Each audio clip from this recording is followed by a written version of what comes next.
Have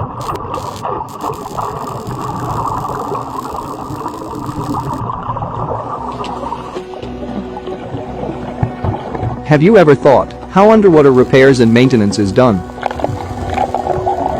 Well, it's almost the same as on ground.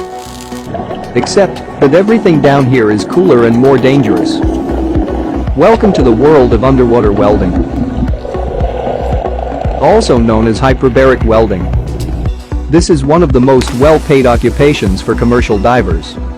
Underwater welding was invented by a Soviet engineer, Konstantin Krenov, in 1932.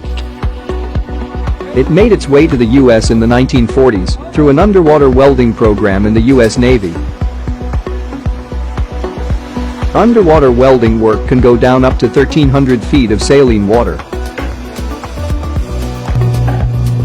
The applications of hyperbaric welding are diverse. It is often used to repair ships, offshore oil platforms, and pipelines. Steel is the most common material welded.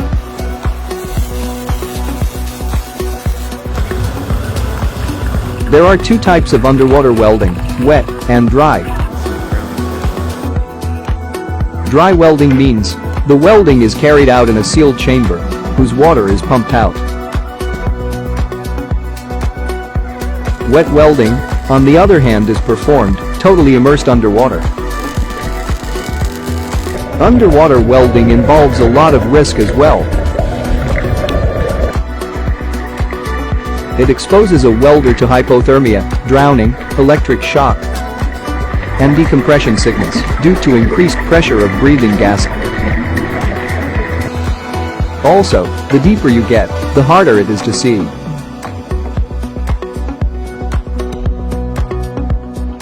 At times, underwater welders may even get tangled in the lines of their own equipment. Scared? Don't be. Research is going on to make underwater welding safer and more efficient.